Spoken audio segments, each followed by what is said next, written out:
Dunno. Good evening, Lice. Oh, yeah. Good evening. How you all Good doing? evening, Yeah, Brian. clap. Yeah, clap. Thank you very much, Allistair. It's very nice of you. Well done. So, listen, guys, thank you very much for joining me tonight. Welcome to Goth Kitchen. It says that on the sign. Excellent. I didn't name it that or make the sign, but it's a good name for it anyway. Welcome to the Afghan, of which I'm sure you're aware of, and welcome to sunny Southend, which is where I'm sitting. But that's not the first time you've been at Southend, because you've been before. It is not. Yes, we visited the jewel of the English Riviera, as some regard it, and we had a whale of a time. We went to was Chinnery's the venue? Chinnery's, yeah, our local seafront establishment. Yeah, we played there with this up and coming band called Idols. Wonder what happened to them. We had an excellent time. We got to see a bit of the arcades. Good. There was a pier, if memory serves. Can I stop you there? That's the world's longest pier. No, really. The OBS, well, 1 mile, 1.25 miles long. It's the world's longest pleasure pier. Just for your records there. Wow, bloody hell. But let's not talk about the pier all night. Listen, guys. And before we start, I want you to go. I want you to introduce yourself to everyone. So we'll start with you, Allistair. Then we'll go around. I don't know which way we'll go with Gareth after that, and then Bruce. How are you? Where are you? And what have you been doing today? My name is Alastair, and I am wonderful. And I am in London, North London to be precise. And what have I been doing today? I've been working for the man, and I've been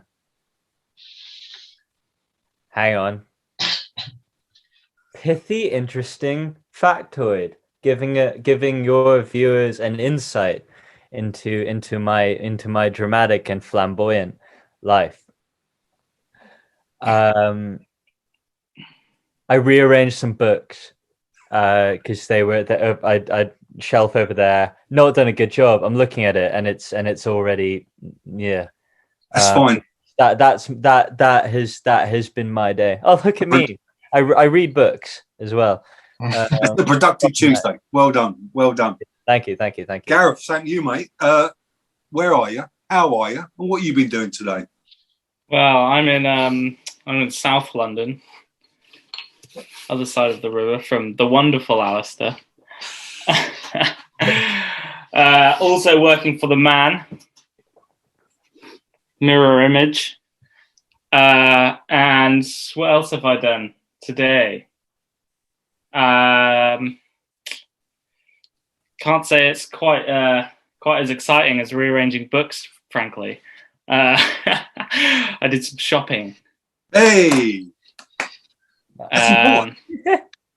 I went shopping in the morning and the afternoon. Because you forgot something. Indeed. Of course you did. So yeah, sorry, can't really can't quite top Alistair's Gareth, roller coaster of a day. That's fine, Gareth. It's nice to have a snippet of your life. It's been good. Bruce, same to you. How are you, Bruce? Where are you, Bruce? And what have you done today? Well, yeah, pretty good. I'm in Exeter. I've just moved here, and there's an Idol song about Exeter, isn't there? Yeah, they don't like it very much, but is it nice? Something about nothing happening. But well, you've changed that. I did something, and it was go to work at a new job, which I started this week. So pretty exciting. Yeah, my first office job, really. So you're the new boy. Yeah, pretty much. I'm the intern, so I'll be shafted for the next 6 months. But it will be great. Yeah, all good. What else? What else did I do? Nothing. Went to work, came back from work. Yeah. Good. Silas, how are you? Where are you? And what did you do today? I'm I'm wonderful, thank you. I am similarly in North London. Me and Alistair are a mere. I've never actually been to your place, but I'm gonna state it as a 15-minute cycle, and I guess one day we'll see if it's actually true. Indeed. Similarly to my colleagues here, I have been working the whole day, and in fact, I only finished quite recently. I've worked, I've eaten, I've rocked up. That's me so far. I like that. Yeah. I like that. Well done. Well done. Listen, my first question is a question I throw out to everyone. For someone that might be watching this that is unaware of your band, will one of you please describe to me the sound of Lice? Yes. You haven't got an hour, Allistair. Oh, friends, Wait, as we wander through the spirited plains, let's go do a whole thing. Do you like minimalism? Do you like industrial avant-gardery? Do you like incredibly dense and esoteric lyricism? Do you like fills? Then this could well be the band for you. Was going to end with flourish. You missed riffs, That Alistair. is actually the most succinct. New metal. New metal. New metal. If you're familiar with Limp Bizkit, basically that. No, with just that's probably fair enough. With that, if Limp Bizkit had listened to 2 Steve Reich songs and 2 Philip Glass songs, that's us. We'll talk about it a bit later on, but your sound's changed, I think, quite a lot in the last 5 or 6 years. I wouldn't have said new metal 5 years ago, but I wouldn't really say it now, but I get the gist of that. Listen, with this all, according to my records, and I didn't do too much research, this all started back in 2015?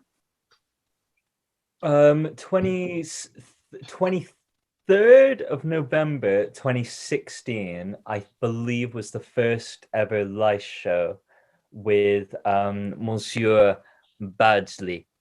Where did you all meet? How did you all find each other? Silas can begin. I will regale this. How much detail do you want, Brian? I can go deep here. All right. How long do you want to bet? It's fine. Go on. Fuck. I've promised something I don't know if I can provide. Myself, a gentleman called Henry, and a gentleman called Isaac started a band in my bedroom in my second year of university. Band is a generous term for it. We met up twice. We played bad rip-offs of the birthday party, and then Henry stopped replying to my messages, which left just myself and Isaac, the drummer.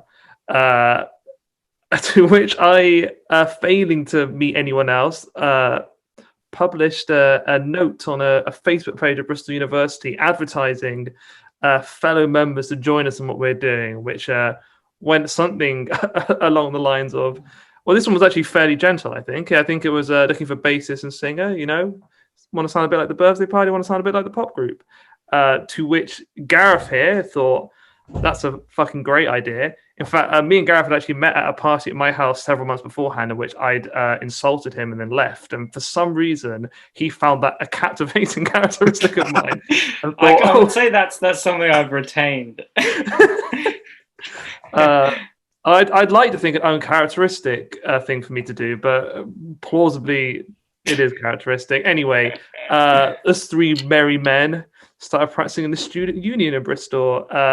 And I think our early days were the most memorable thing they were marked by was the fact that the guy behind the student union desk was always a fucking nightmare when we had to get keys for the room. This is a thing I don't think we've ever talked about.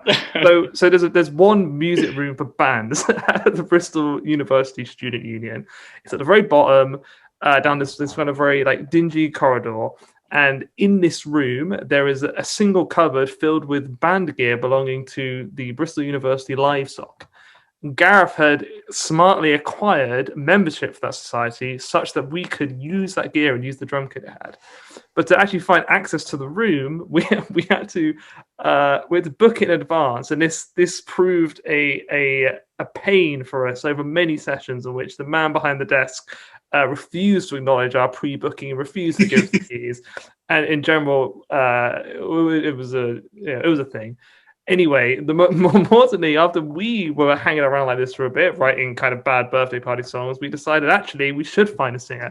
And so I wrote my second advertisement on a Bristol University Facebook page called Bristol University Live Slots, that's Indie Talk, in which I said something along the lines of looking for singer willing to do and say horrible shit, and said I wanted a song at the birthday party. And for some reason, pleasant old Allistair here thought that's a fucking great idea. That's me. So he replied, and we talked to him on Facebook, and then he started ghosting me. And then we actually faithfully met at the indie night at Thekla one night, in which I drunkenly charmed him back on our side, and or he drunkenly charmed me. I don't know what happened. We arranged to meet at a pub called the White Hart. We did indeed. And Alistair went to the wrong White Hart, so he arrived 20 minutes late, and me and Gareth were fucking moaning about him. And you know what, Brian? This was a trope for the next 2 years. And Alistair would I was going to say, did this take 2 years to get this far? you know what? You started in this is now 2017. We're in 2027 now, mate. We've gone 5 years in the future.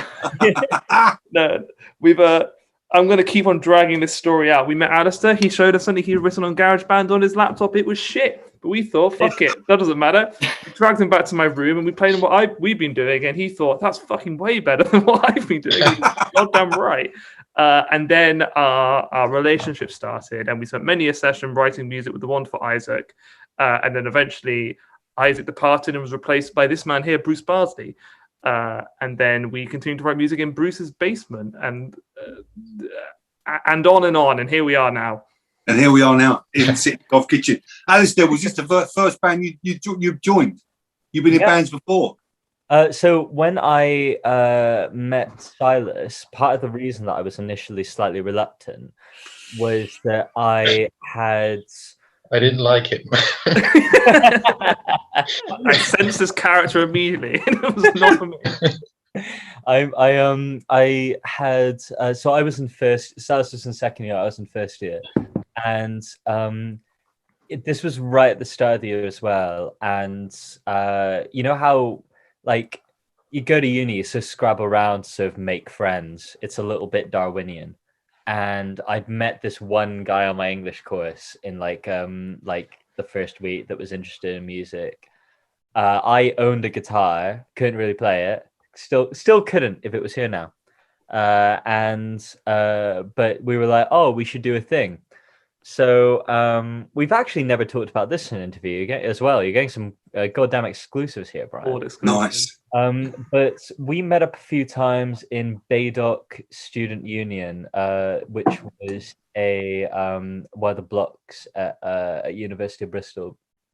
And we'd meet in this room, and he had this philosophy, his artistic philosophy, this guy, was that you started out by playing covers of kind of broad indie sort of like wedding reception music, and then you'd slip in originals, and through that you would cultivate a fan base.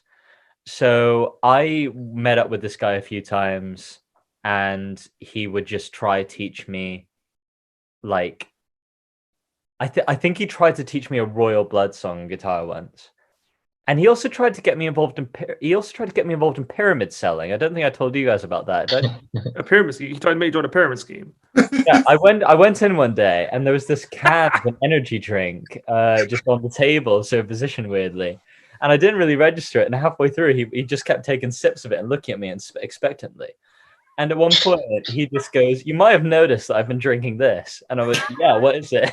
And he goes, "Well, basically, I'm doing this thing where I've bought loads of stock from this guy, like loads of this energy drink, and I'm getting other people to sell it." And he just basically he explained, like a sitcom, he explained to me he just taught me through the whole thing. And it was so clearly a pyramid scheme. just gave you the full pitch, didn't he? If you'd watched any comedy of any kind from the past 20 years, you will have like known what was going to happen. And we went through this whole thing, and he said, "Oh, let me show you this presentation. My buddy's able to explain it better." So went to his room, and this guy, he walks in with a laptop, PowerPoint presentation up, like scrolling through where it's like a guy like leaning on a BMW, like, yeah, this is the CEO and stuff like that. It was fucking mental. And then I went, dude, this is a pyramid scheme. This is insane. And he got really aggy with me. He was like, "Oh, I knew it's fine for you. I need to raise this money to pay for acting classes or some bullshit." And it was really, really intense. We kind of didn't, I guess. We went our separate ways. I sort of around this time I'd already made contact with Silas, and you know, was incredibly intrigued. I had very limited knowledge of the kind of reference points artistically that Silas was pointing to. I had very limited knowledge of, I mean, noise and certainly in like industrial, you know, were all incredibly new, like concepts to me.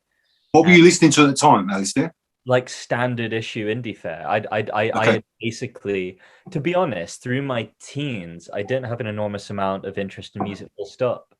And you know, it was a combination of meeting these guys, and I guess sort of you know, coming into the orbit of all this amazing, really, really interesting avant-garde stuff in Bristol. That, you know, I kind of it just kind of changed my entire outlook on everything.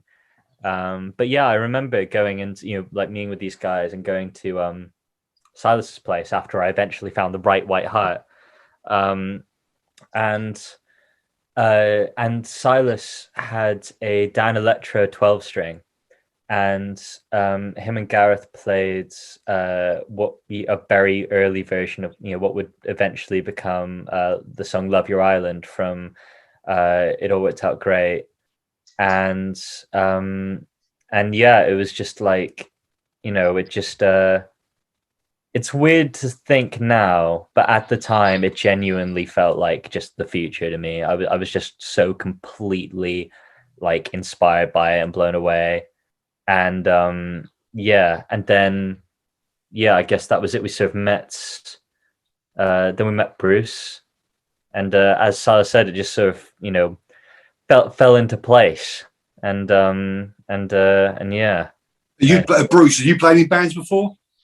I played in a school covers band where we did "Are You Mine" by the Arctic Monkeys. Jenny Was a Friend of Mine by Killers. What else?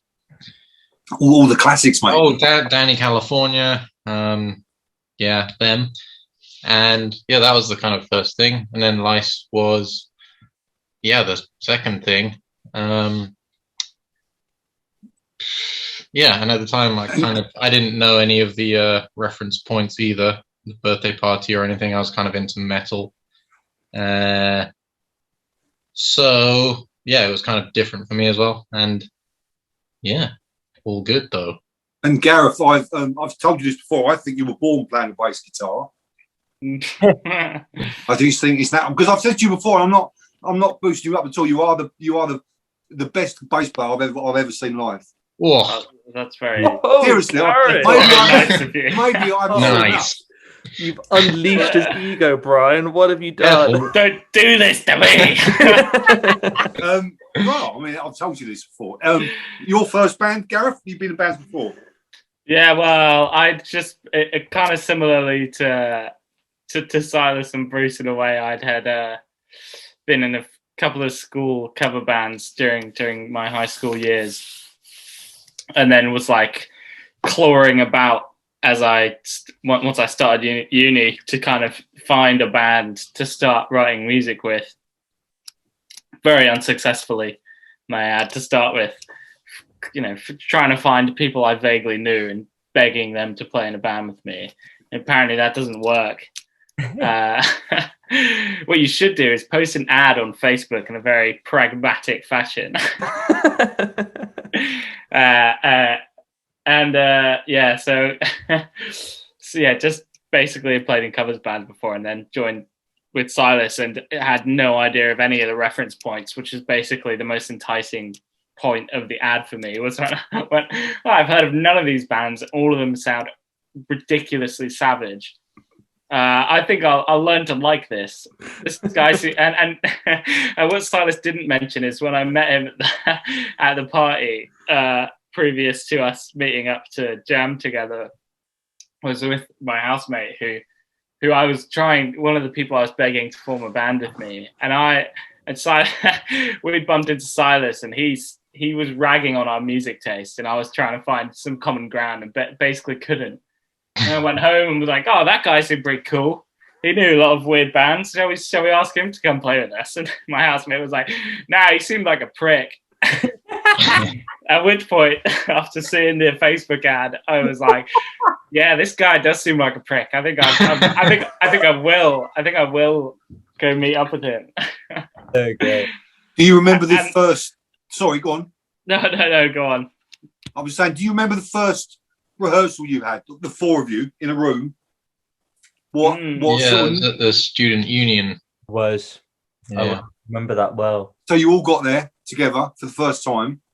Yeah, we had.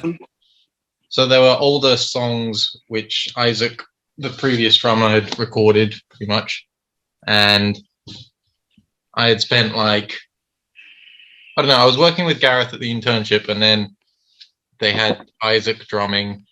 Isaac went a bit mad, and then I came in and they had a gig in a few weeks or something. So I had to learn the songs in a few weeks, and I was using recordings which Isaac had made on his phone or something, but they were actually really good recordings. We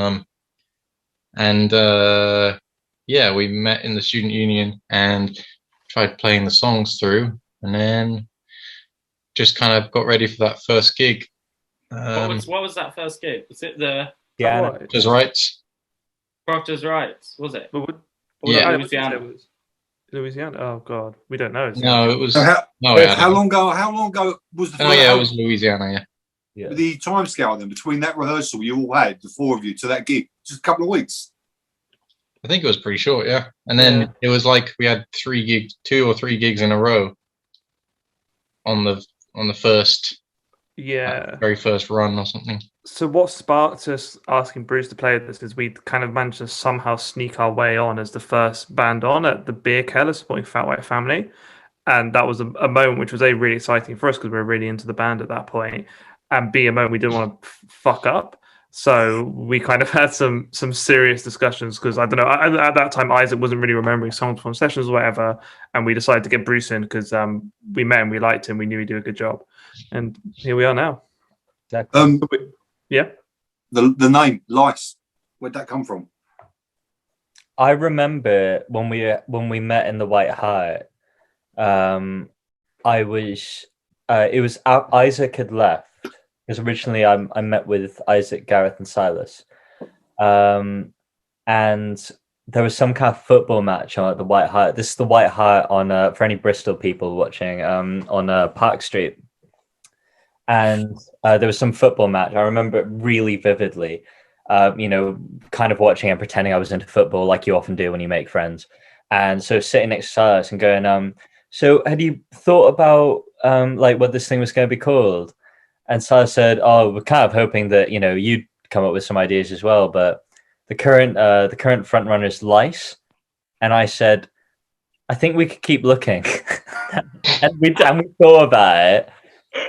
I went away and I tried to come up with things because I didn't like it initially, but it's one of those things where you start a project and a name's so arbitrary, and fundamentally there's just no good band names, and it just changes its significance, and then it feels really natural it would be called that. If that makes sense. But Silas will be able to tell you about the impetus, I guess, for it. I mean, I don't think the impetus was that thoughtful in hindsight, but I think we were listening to a lot of fairly intense music, and our impetus was to have a name that we felt was uneasy, but that wasn't just like violent. because this is an example is the band Fetus, and their various incarnations of scraping feet off the wheel, and kind of various other very vulgar, very intense naming. So we're kind of thinking like we didn't need to have it be genuinely offensive for it to still make people kind of know where you were coming from. Yeah. And so we wanted to find a word which kind of fit that vibe, and that was kind of the first one we came up with. And as Alistair says, then it felt arbitrary, and we didn't think we'd be here in however many years later. So it was, yeah. It works though. It's certainly it's a strange one, but it works for that reason. It works. I seem to remember us thinking it wasn't that offensive a word, and then Alistair, somebody messaging Alistair being like, "Oh, your band name, like I'm like scared of lice. Your band name, you put like a poster up in the library, and I don't want to go in the library anymore because there's a poster with the name on." And we were like, "Oh fuck." Yeah, totally. So basically, I weirdly know the girl like through a friend, and I actually met her for the first time shortly thereafter, and she was absolutely lovely, and I felt terrible. Basically, we to advertise one of our first shows, we put up a poster in the Arts and Social Sciences library at the university, and it was like, because there was a wall basically where you could put up posters if you were having events and stuff. And I put up this poster that said, it was like Lice, playing at it probably would have been the Old England poster. It was probably our first show at the Old England, and or headline show at the Old England, and this girl took a picture of it and posted it on the Arts and Social Sciences Facebook page. And basically it turned out that she like genuinely had like a kind of like a complex about head lice, and was like really kind of I guess like affected by it. And it was I think it was fine in the end. But yeah, it's one of those things where we speak to like, I think we spoke to somebody. I think we spoke to an American person. We spoke to an American, and they were talking about who was there? Who am I thinking of? We were speaking with somebody. We were speaking with somebody from. Is it Francis? No, it was somebody basically. Maybe maybe it was a kid. Maybe it was Arlo from Pint Size Punk. He's not. I know he's not an American, but He's not an American man, is he? There was somebody that had some kind of different perspective that saw lice, I guess, as an immediate terrifying threat. And maybe it was Arlo, because obviously lice are a thing in schools. But I feel like it was an American person who I can't remember. But anyway, it's one of those things where I guess, and that's another part of naming a band something. You just use the name and you use that word and use that word. And you kind of, it loses all significance, and you lose any sense really of like, how kind of like grows. Perceived or... Exactly, yeah.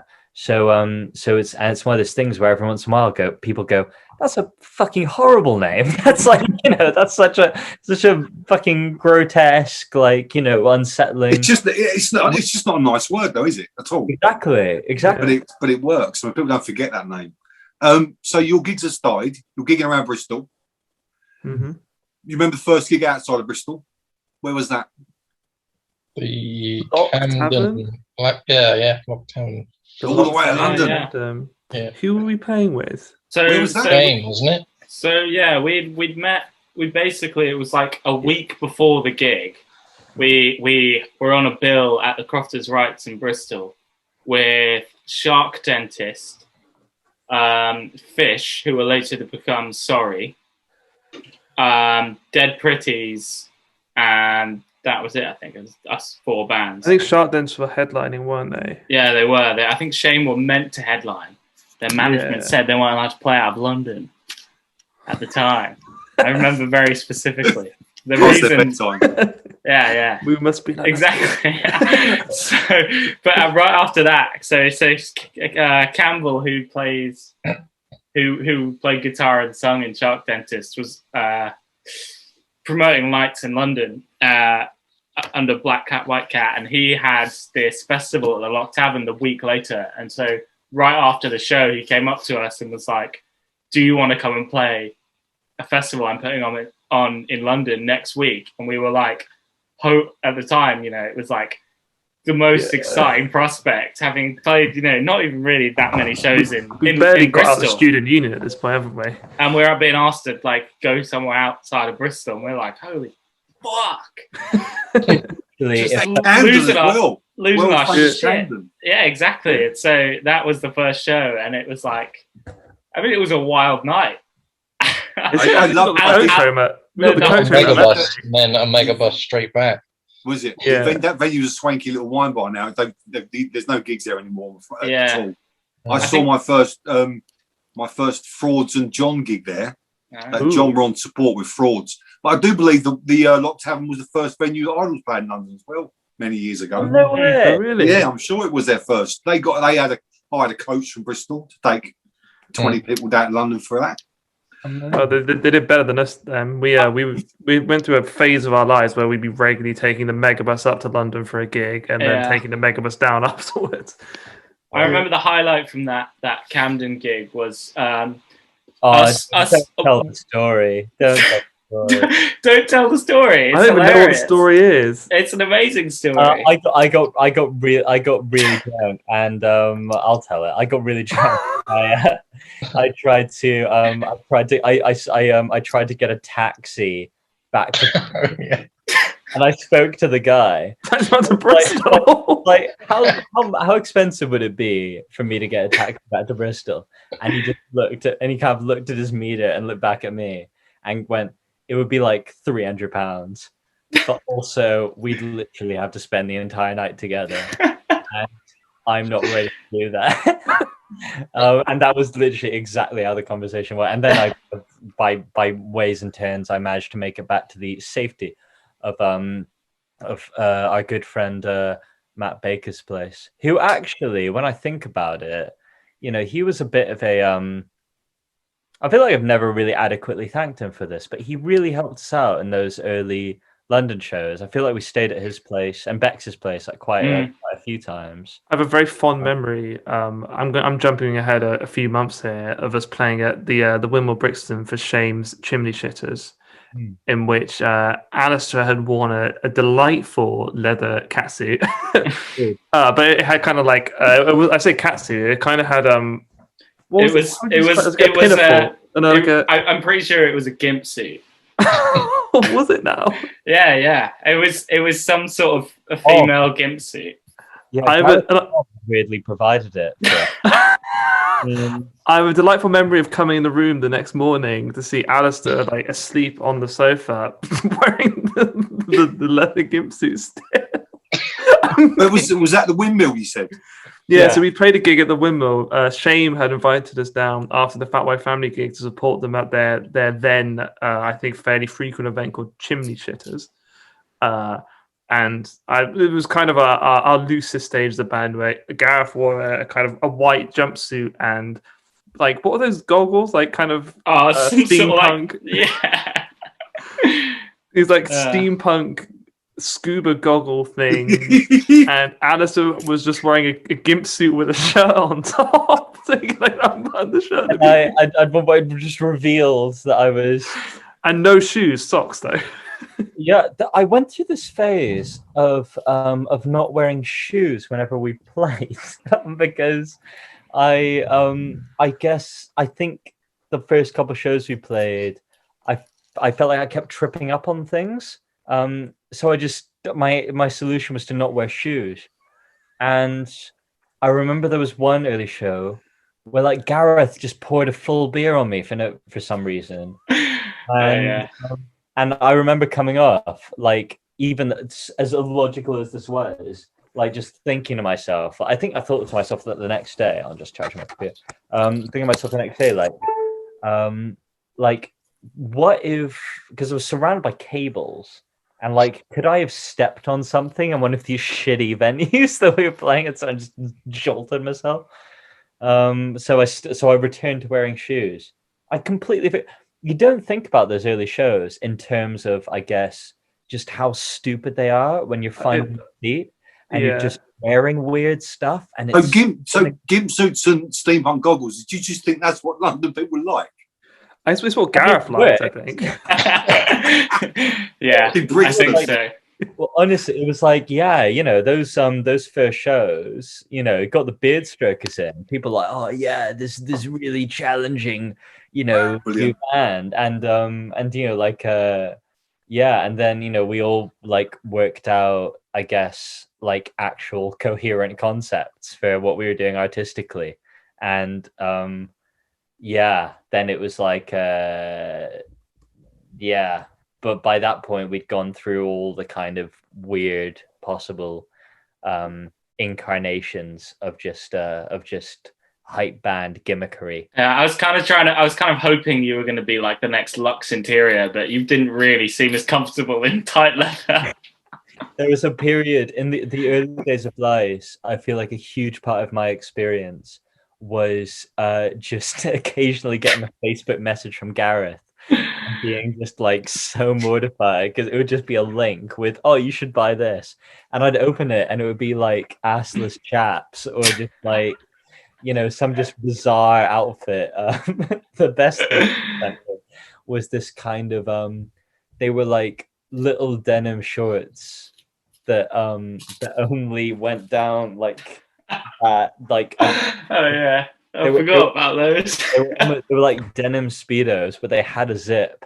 And it was like, so, I don't know, it's one of those things where, especially in those early days where we were so into the Fat Whites and I guess just discovering like quite transgressive, like dangerous performers like for the first time.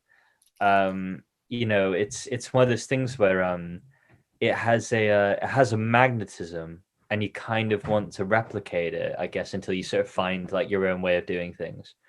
But I guess in the scheme of things, like we did just learn so much of that playing shows and just doing those kind of insanely weird, like just messy, chaotic gigs at the start. And you kind of just, I guess, learn. Because some of them were, honestly, Brian, some of them were terrible. Some of them were absolute dog shit. What was that one? Oh, sorry.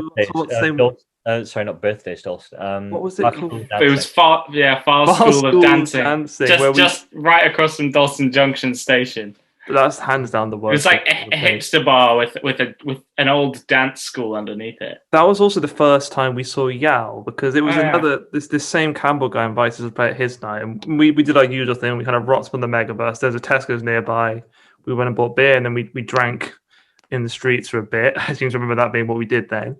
And then we kind of turned up and played, and we were fucking terrible. I think I broke a guitar string. My amp wasn't working properly, and then afterwards Yao played and they were fucking great, and I was like, oh fuck me, we really need to get our shit together here, because it's I think it was let's get our shit together and leave this venue. Yeah, we'd run away. We're so embarrassed. Talk about, while we're on the subject, talk about strange things you see at your gigs. One of my best, if you can call it a mosh pits I witnessed at one of your shows. I think it was back in London again. It might have been early 2018. I can't remember the name of the venue. It's down Little Alleyway. It's a big pub. You've got a basement downstairs with a low Birthdays. No, it wasn't Birthdays. Was it? It would have been Seabright Arms, I think. Seabright Arms. So there's about 7-8 guys there, probably early 20s, jumping around to your set, and one of them decided to go to one side of the dance floor and do continuous roly-polies along the front of the stage. We talked about this fairly often. Back and did it again for about half an hour. That's all he was doing, roly-poly, while his mates were just cheering him on. You know what? It was wild. I think he was a friend of this like great friend of ours that we met through shows, called Theo. And this guy, the whole time he was rolling up and down. There was another show that we'd spotted him at previously, where he commando crawled like through the crowd from the back. And it was at a So Young show, so it was, I mean, those things are always padded. They really know what they're doing. And he commando crawled on his front, like all the way to the front, and then went back. And we were just like, the whole time we were like, that guy, he's wild. I fucking love that guy.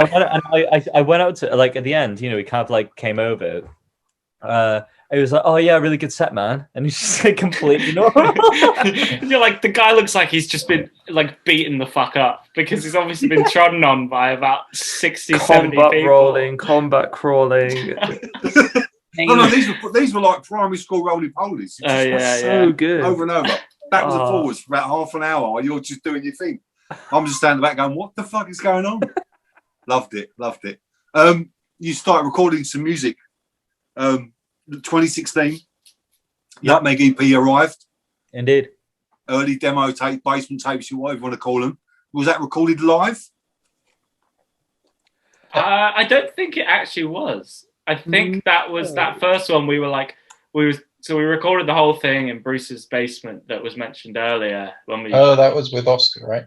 Yeah. So a friend of mine who I actually was the singer in my high school covers band, one of the covers band I was in, he was doing an audio technology degree at Goldsmiths, and so I was like, he's the one guy I know that knows anything about music tech. I'll just see if he wants to come to Bristol for a few days, which in hindsight was like such a massive ask of this guy. We had a habit of that back in the day, didn't we? And he came, and we had, I think he expected more of a setup than we had, which is like very, very few microphones and a basement, and that was it. And so I think just due to the limitations of like just how much stuff we had, and at that point going to a studio wasn't even an option we considered in any way, shape or form. It didn't exist in our minds, I don't think. We were just like, yeah, we'll just get some microphones, like 3 should do, right? Then we can record some music.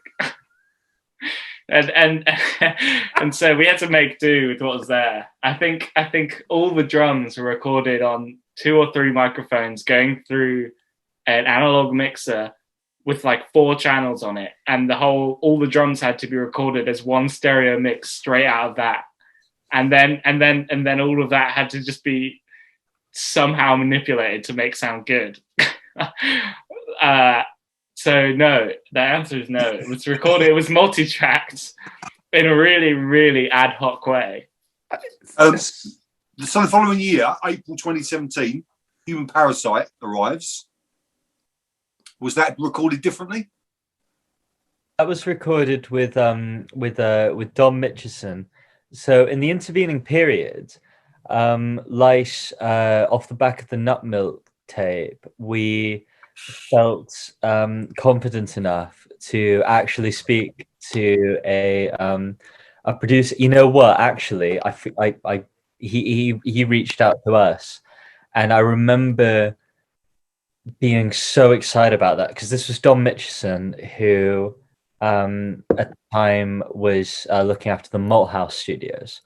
Now we had come under the we'd kind of come into the orbit of the Howling Owl lot, that we were, and still am, like just enormously inspired by.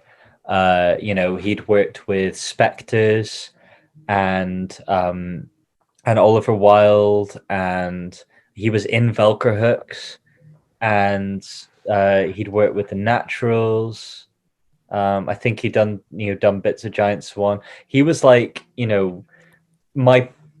in my perception of what was happening in Bristol at the time, which was so new and so fresh and so exciting, he was like this linchpin. I remember Robin from the Naturals and Giant Swan saying, like, he's, if you were to say like one like keystone individual in what was happening in Bristol at the time, it was Dom.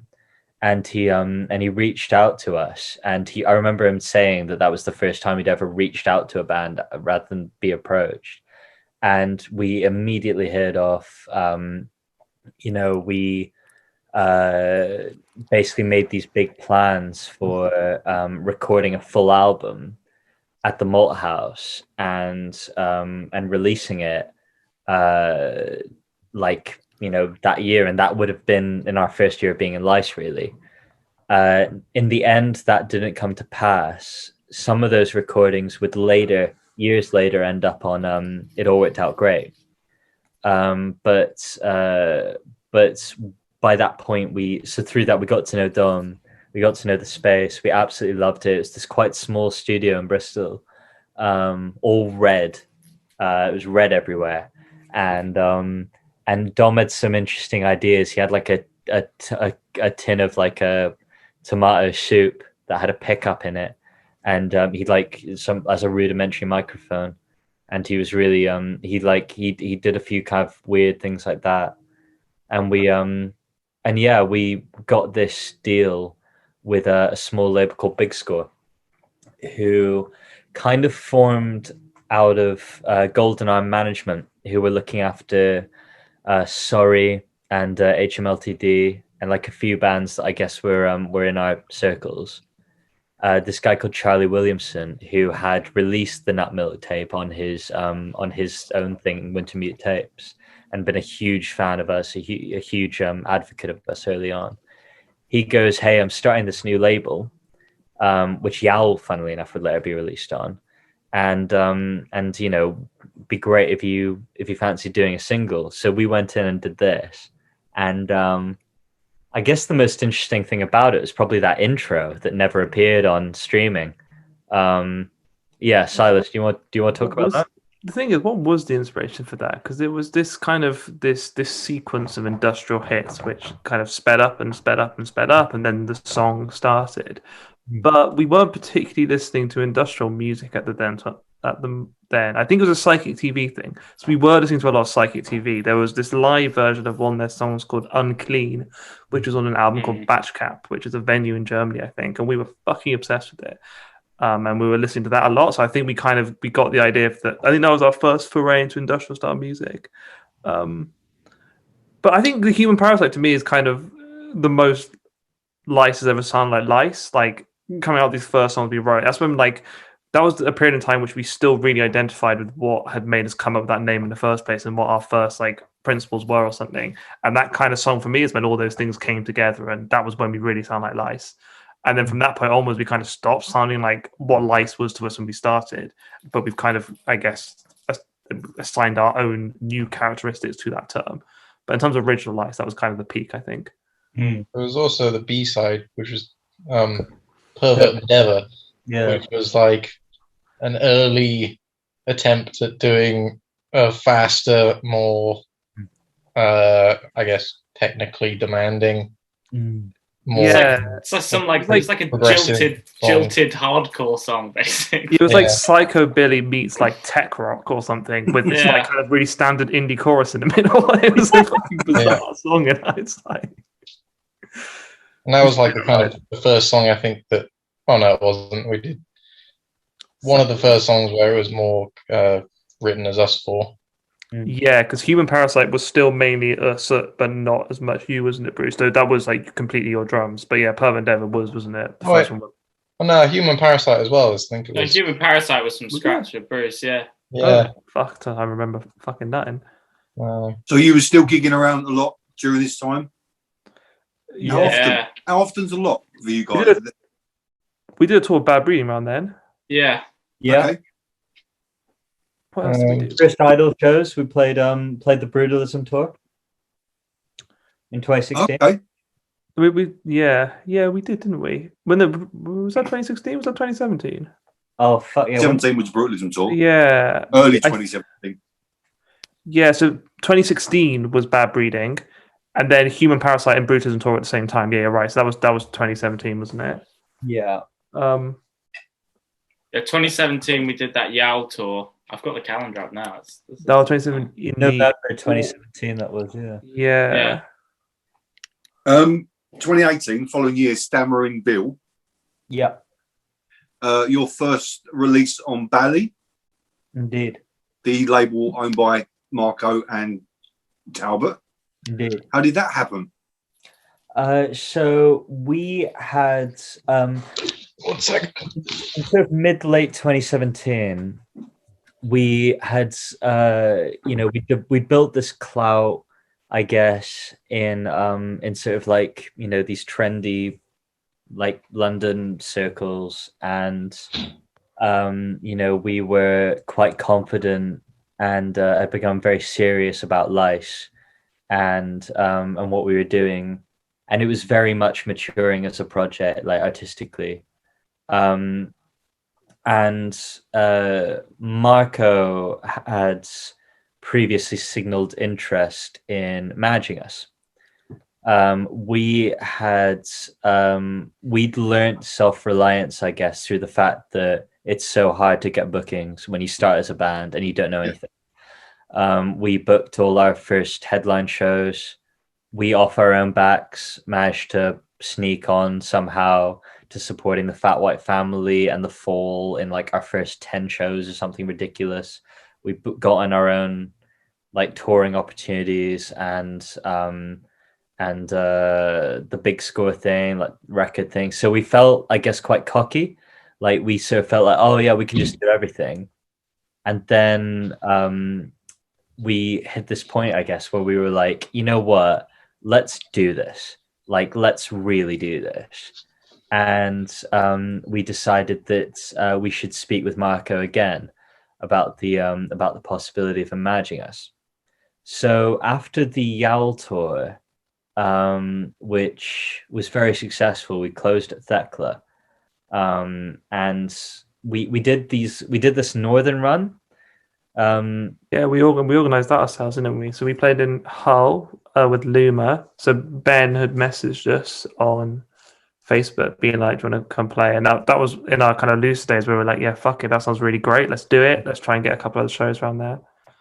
And what did we do? We did Hull, Manchester, and somewhere else. Yeah, maybe Birmingham or something like that. Yeah.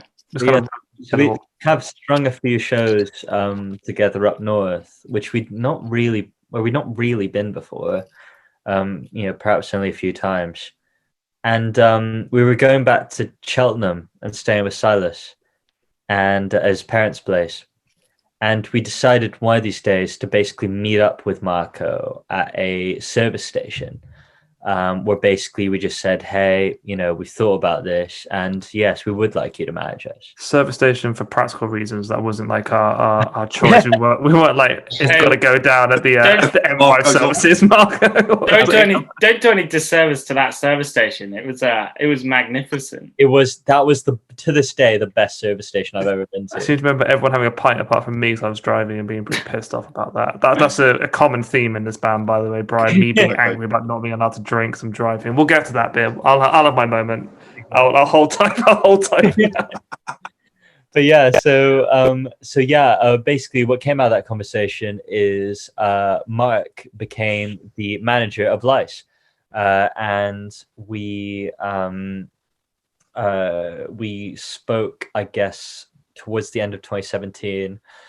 Started to think about, what we really need to do is the first step in being in Lice as a serious project is we're going to release these old recordings, these things that we recorded with Dom back in 2016, this early set on which we built our name, and then we're going to move on and, I guess really realize what we're able to do, like, what's the most inventive, interesting stuff that we can do. To do that, we need to kind of just finish capitalizing on these early recordings. So he posited, how about we release through Balley, because we got the infrastructure, we got the name, Idols, obviously, we're like rapidly in the ascent. And he goes, without enormous resources or whatever, we're able to kind of run like a really good campaign, and yeah, he absolutely smashed it, and it was amazing working with him and Joe on that. Joe was, I guess, more in, I guess, he was kind of weighing in, and I guess more of like an artistic sort of capacity, where I'd ring Joe and we talk about like what to do for the like artwork, and Joe and Lee came down to the Old England to record to help us film the video for Stammering Bill. So it was things like that, and I'd speak to Marco, and we handle like, I guess, like the business, like label side and proper campaigning. and it was amazing. It was so exciting, and you know, we got so much out of it. It was a huge launch pad for us. And you So know, this is it'll all work out great. Volume 1 and 2. Yeah. All around that time, and obviously the Idols tour in 2018 as well. Exactly. That 11-date UK tour. Indeed, which was amazing because, I mean, it was. I mean, there were huge rooms, but there were tiny rooms, you know. And I've talked about it before, but just what I guess we kind of took it as a huge learning experience. We've got this amazing tour manager and sound engineer and just all round bro called Nick Meadows, to whom this band is so heavily indebted. And he was sort of driving around the country. We've had these, you know, incredible, because we're incredibly close. We'd have these very long conversations, I guess, about art and music and our aspirations. And it was like after these shows, we'd have these big conversations, I guess, about being a better live band, and, you know, seeing, you know, Idols, you know, they just had the crowd like that. You know, we came off stage at the first show, Bath Comedia, and we were high-fiving each other like, yeah, we fucking smashed that. That was great. And then we just watched them absolutely obliterate the stage. And we're very different projects. But there was always, you know, there was an element of like, bloody hell, this is like, you know, this is a big opportunity to step what we do up, if you know what I mean. So I did quite a lot of those dates on that tour, and I remember you were very well received. Oh yeah, on that time. I mean, you know, they've just you know, which was I mean, it was a huge blessing, that entire thing, because so many people. The thing about being in Lice, and I guess for the first couple of years having, you know, have so much of our touring and our performing having been in a support capacity, is that it's always been about like playing to, you know, like a couple hundred people, and like taking like 10 of those with us, because it's pretty weird and it's not for everyone, and we get that. And it's, I guess, been accumulating this this kind of growing raft of folks that buy into what we do. And those Idol shows, I mean, you know, like people would come to us. There's so many occasions where we've like, you know, people have come to us at shows, like our shows, and said, "Oh, I saw you at this State of the Idols tour," and I was like, "What the fuck's this?" You know, it was a huge blessing, and so much fun. I mean, you know, we absolutely love the Idols. We played this great game, if you guys remember this, on that Idols tour, where Dev had like a square of cardboard, and he was like he'd hide it on somebody's thing, and it was like a game of tag, and we'd go around sort of like hiding it on each other. Do you guys remember that? Yeah, I have a feeling that I lost it in the end. The way that you lost it was Lee. He comes up to me and goes, "I'm gonna get it under Gareth's hat." And he took off, and he like went up to you and he made a thing, and he like danced around for a bit at the end of a show, and he took your hat off. It was in Blackpool, I remember it. That was it. He took your hat off, and he somehow put it in there, and he put it on you. I think he like cowboy danced with you, Gareth, and then like took your hat off and danced with it on, and then when he put it back on your head, he slipped it in. It was very impressive, actually. But I don't think that was quite how I lost, because the point was it was whoever had the piece of cardboard at the very end of the tour in Paris. Yeah, I remember there being a dispute. And, there was a dispute. I think I was just being a sore loser. I remember there was a forfeit that you certainly didn't do. Yeah, sounds like me. The other thing I remember about that tour was the last day of that tour was at Heaven. That huge, massive, long concrete room, and Gareth in dungarees that night. That was a classic Gareth look then, circa 2018. And Bowie in dungarees too that night as well. A bit of a dungaree war going on there. I remember the first night he came out with them and that tour when it was in Glasgow, and he walks out of the dressing room and I'm right there, and he just looks at me with these eyes that are like, I'm doing it better than you. I'm like, fuck you. Why are you going out right? He sees me wearing dungarees all day, and then he just gets changed into dungarees to go out in front of that crowd. I'm like, you bastard, yeah. Early 2019, you supported Idols at the 100 Club. Yeah. Which was quite a historic night for War Child. And I do believe, correct me if I'm wrong, that was probably the first time we started to hear some new stuff from you that's appeared on this year's album. Yeah. Because I can remember, I go to a lot of gigs by a good friend Jason, who you'll know from gigs and stuff. We both sat there, we stood there at the back of there thinking, this has changed. This is not the Lice we've seen many, many times before. It was a lot heavier, a lot more intense. Gareth was going fucking crazy for 40 minutes. And then obviously that was the start of what we've now learned to know as the Wasteland album.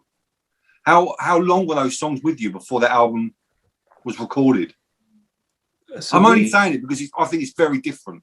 So when you talk about that early stranger sort of Lice sound you found, what you are now and what you record now is so different to what that was. Although it's still got your signature on it. Thank you. That's very, very. What was the change? So we started writing those songs. So 100 Club is start of 2019. So in terms of playing them live, we started filtering them into live sets at the start of that year. So we played DIY Presents 2019. We were supported by Squid, and I distinctly remember Squid obviously being a fucking great band. I distinctly remember there being loads of people queuing, and we were like, oh fuck, we're more popular than we thought we were. But actually that was in fact Squid's crowd that was queuing, who somewhat dispersed when we were playing, but you know, that happens. Great band, they deserve everything. But that was the first time we'd actually played some of the songs. We opened with Arbiter, and we followed it straight away with RDC. We played Imposter, we played Conveyor. Like we really started playing a lot of the songs on the first side of that album then, and that's because we've been writing them ever since the Idols tour in 2019. That was kind of the moment when we really got together and thought we should write an album and we should start seeing what happens. And then obviously you got this kind of heavier sound, this more industrial sound, and we were taking a lot from a band called Bloodsport then. A lot of songs starting with drum loops and turning into Bruce making them far better. But we'd done a mini tour then with Ditz and also with Drala just a couple of weeks before that 100 Club show. Was that before or afterwards? Have I got my timings wrong? What month was the 100 Club show? Was that February?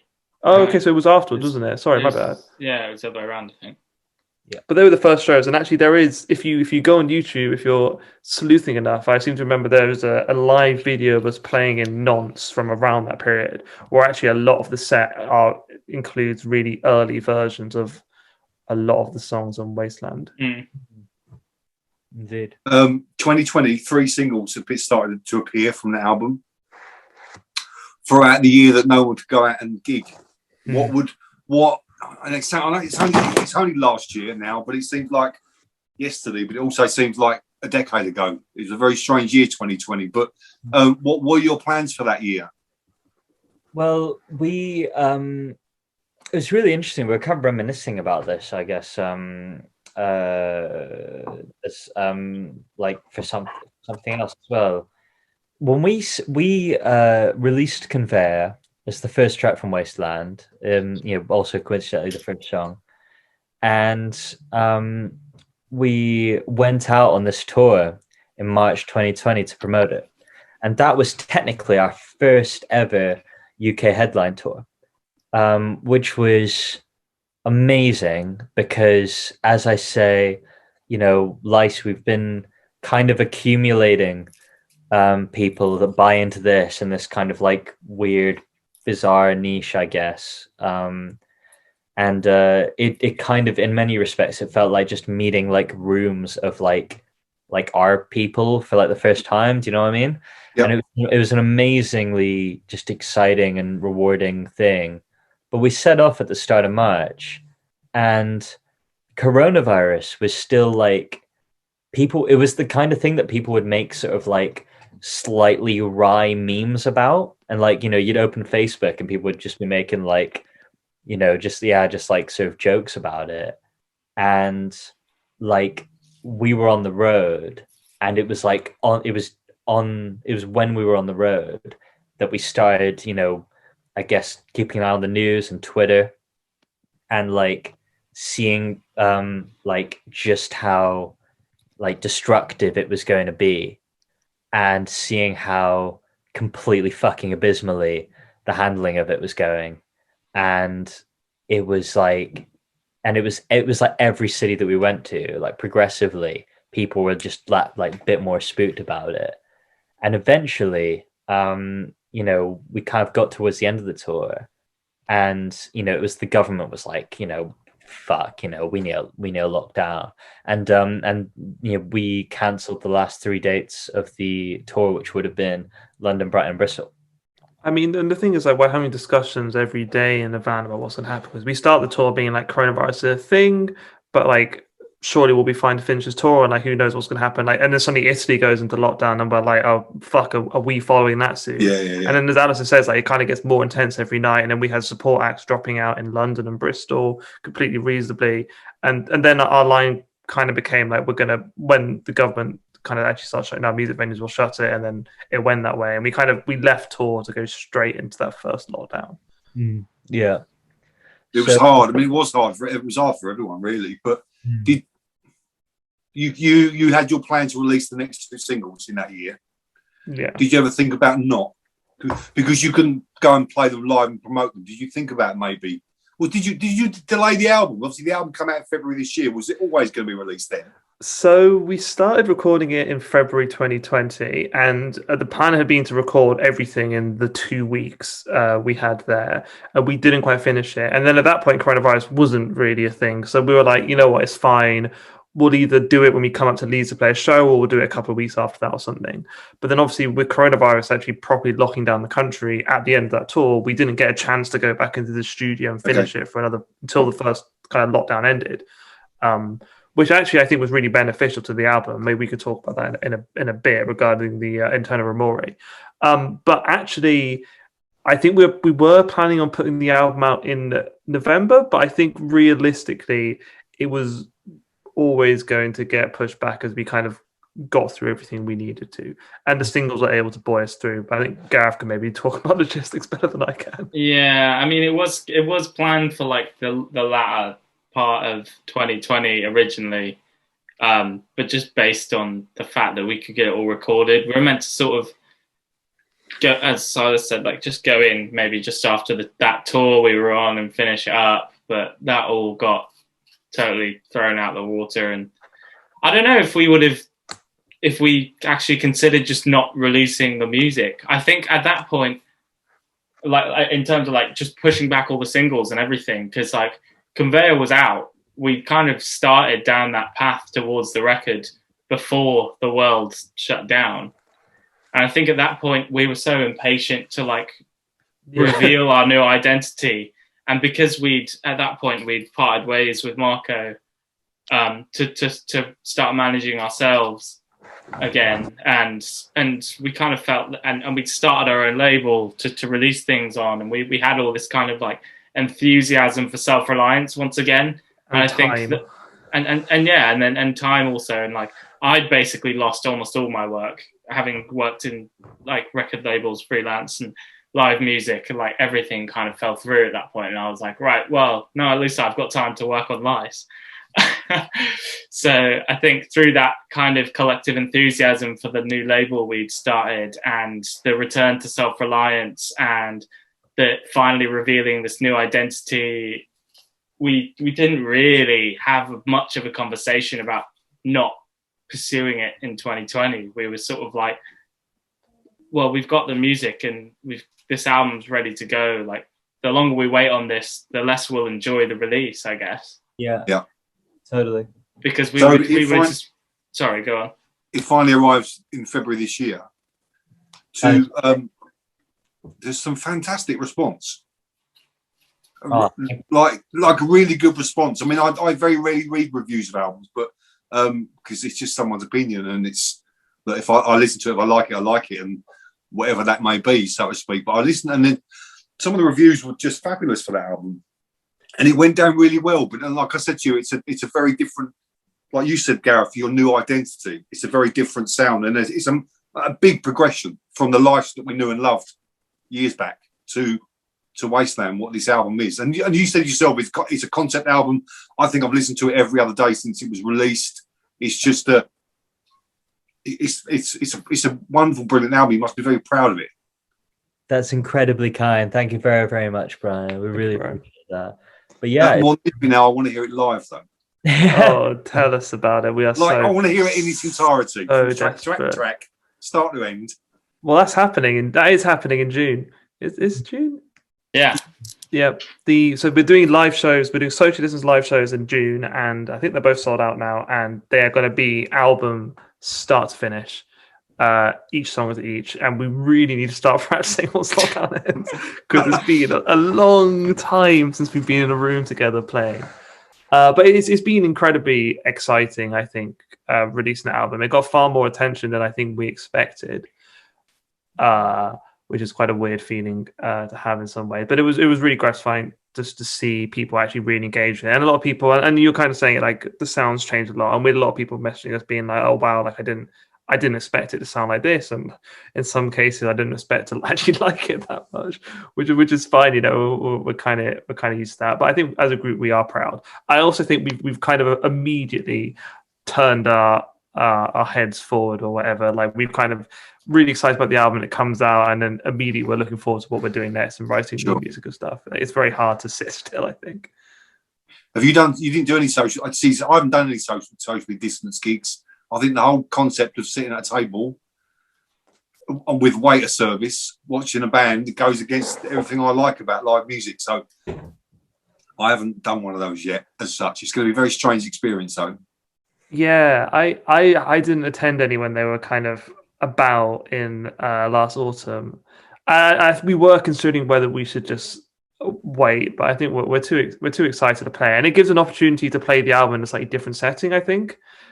Which we're quite excited about, especially as a band. Which, I mean, we talked about early gigs an hour ago or so, didn't we? Which were just kind of crazy nights where Gareth would get dressed up in all kinds of ridiculous garments, and we'd just kind of drink a bit too much and play badly. So it's nice to have a complete opposite setting to that, to really like show off what we've worked on.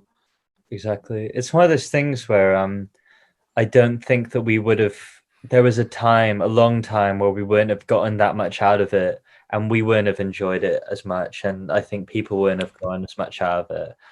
But it's like the project's at that point now where, to be honest, I've wondered if when there isn't any need for socially distant shows, when kind of everything's hopefully back to normal, whether people might kind of, like projects of the future might go, oh, wouldn't it be great if there was some kind of like, if it was socially acceptable and it was okay and normal in the live circuit for us to just play to a seated audience and, I guess have, put on that kind of show as a guitar project.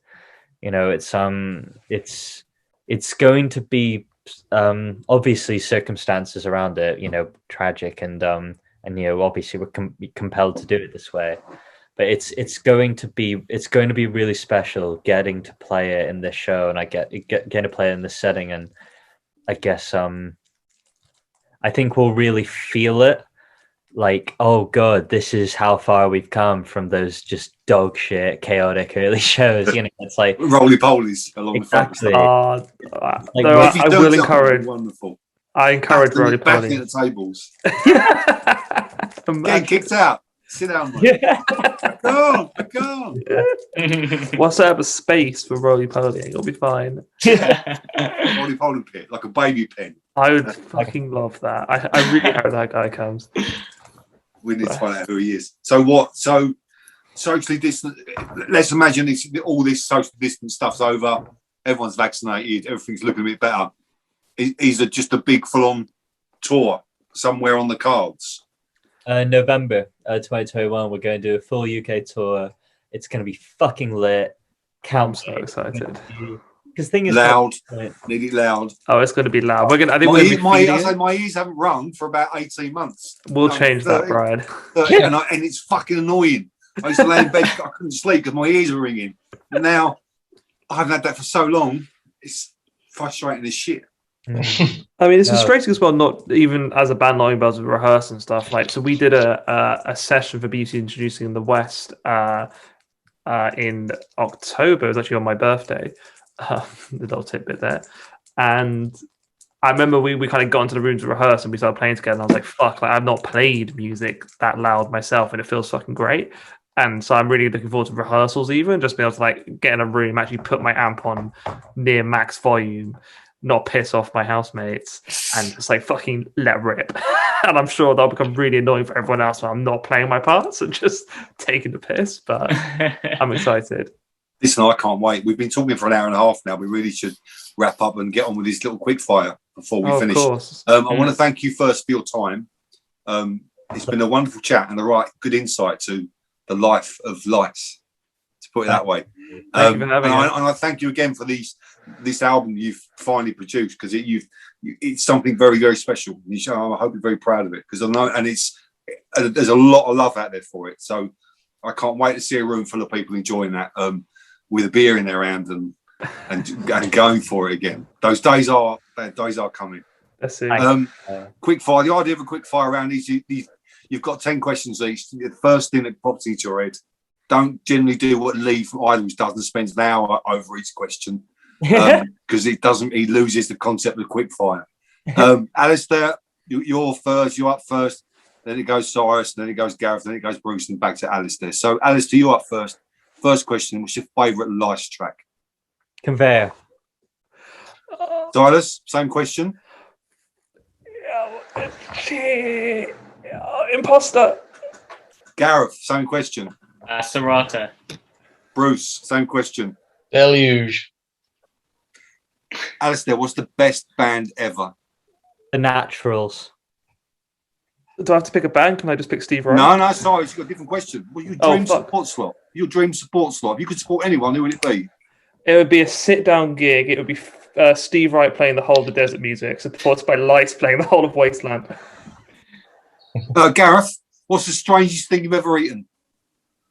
An entire jar of fish paste. That's brutal, mate. Bruce, what's the best album ever made? Miss Machine by the Dillinger Escape Plan. Allistair, Marmite, yes or no? Yeah. Well done. Cyrus, your favourite film? Yeah, that's a good question. I like Paris, Texas by Wim Wenders a lot. Gareth, Oasis or Blur? Blur. Wrong answer, mate. Bruce, your favourite smell? Roses. Thank you. That's really nice. Allistair, same question. Favourite smell? Not East fish paste. Coffee. Well done. Cyrus, the best band ever are or were? I think best band in terms of live peak performance has to be the snippet of the birthday party in 1980 to 81, in which they had this fucking unhinged, crazy Ron Harrison on like a fucking jet engine. That would be my kind of peak band time. Gareth, favourite smell? Habanero hot sauce. Okay. Fucking hell. Bruce, favourite film? Matrix. What, the first one, the original one? Yep, probably. Allistair, the best album ever made was? Hive by the Naturals. Genuinely, anyone watching this, listen to the fucking Naturals. I'm baffled. You've name dropped them about 6 times. We get it. We get it. Old people by the Naturals. Silas, Marmite, yes or no? Yeah, fucking love it. Well done. Gareth, your dream support slot, who would it be? Like, does it have to be present now? No, past or present. Who would you like to have supported? Oh God, now I'm dithering. I'm just gonna say parquet courts. Bruce, what's the strangest thing you've ever eaten? Oh,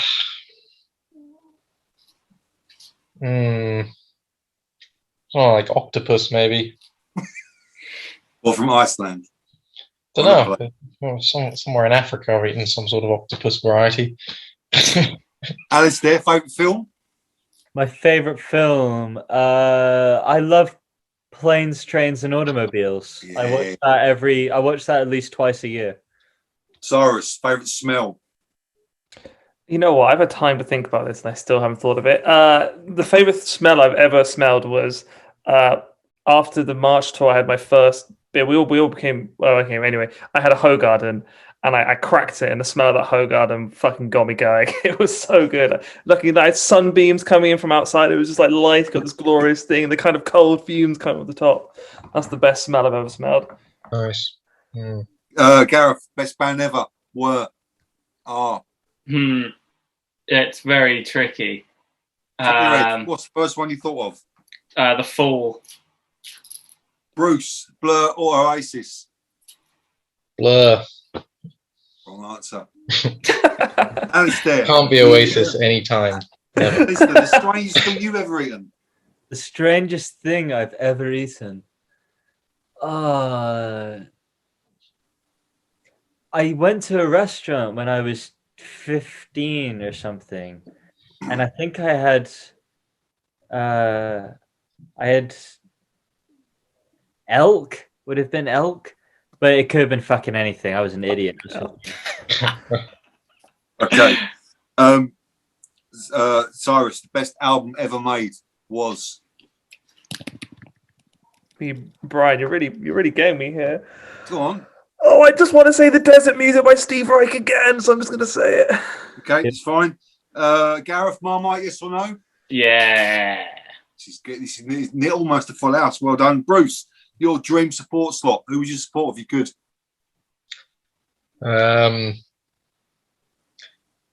Metallica or Queens of the Stone Age? Oh. Fucking Metallica, yes.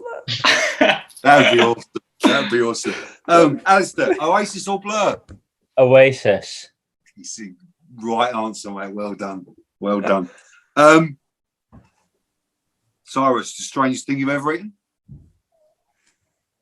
Once again, I had time to think about it. The most disturbing thing I've ever consumed was, I don't know if anyone remembers this. What was it? There was a trend called where people drank like dirty pints and they put it on Facebook. Yeah. Not neck nominate. Like, for some reason, I managed to get myself involved with that, and it was a drink. I can't remember the alcohol content, but it had a Lloyd Grossman's pasta sauce in it, and it was just so chunky. And I remember the next day just feeling like ill because I felt like I just filled the tomato chunks in my stomach. Nothing against Lloyd Grossman's sauce, but that combined in a single pint glass is just not a good thing.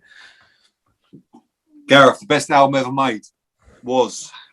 In the best album ever made. Top of your head. Top of my head. There's so many albums at the top of my head, mate. Lice, Wasteland, What Ails Our People Is Clear. Bruce, best band ever were?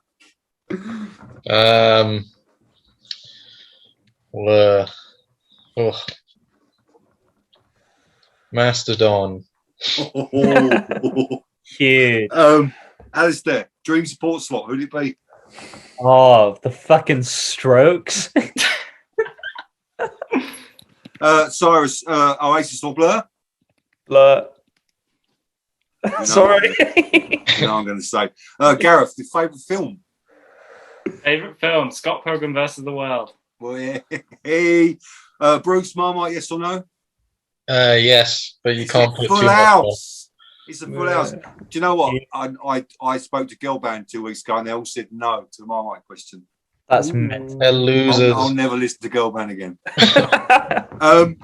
Allistair, your last question. Describe yourself in 3 words. Intriguing. Flamboyant. Charming. Jesus Cyrus, same question. fucking Describe yourself in 3 hell. words. Enigmatic. Perplexing. I'm trying myself to sound as freaky as possible. Wicked. Wicked. Me. Go. Boy.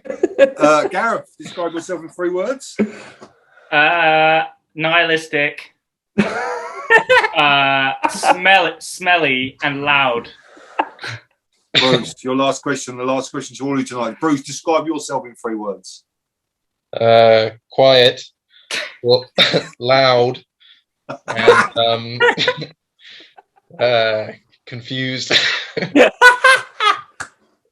Welcome to life, mate. Welcome to life. Guys, thank you very much for your time. I've thoroughly enjoyed it. Thank you. Oh, thanks for having us, Brian. I've had a great time. Too, yeah. Yeah, I had a lot of fun, Brian, and great seeing you again, man. And you, all of you. And I can't wait till we go back out there. I will turn up at one of your shows in the next couple of months. Absolutely pissed because I've not had a decent pint for fucking ages. Yeah. And I'll be the for old us man. as well. I'll be the old man trying to do roly-polies at the front. Can't wait. I'm gonna have one backstage Foster's and I'll be off my rocker on stage. Yeah. I know. I can see it now. Bring it on. Yeah. Guys, you can all go now. Thank you very much. Thanks, I love Brian. you all. Lots of love. Thank Brilliant. you. See you soon. Thanks, Brian. Bye-bye. I'm gone.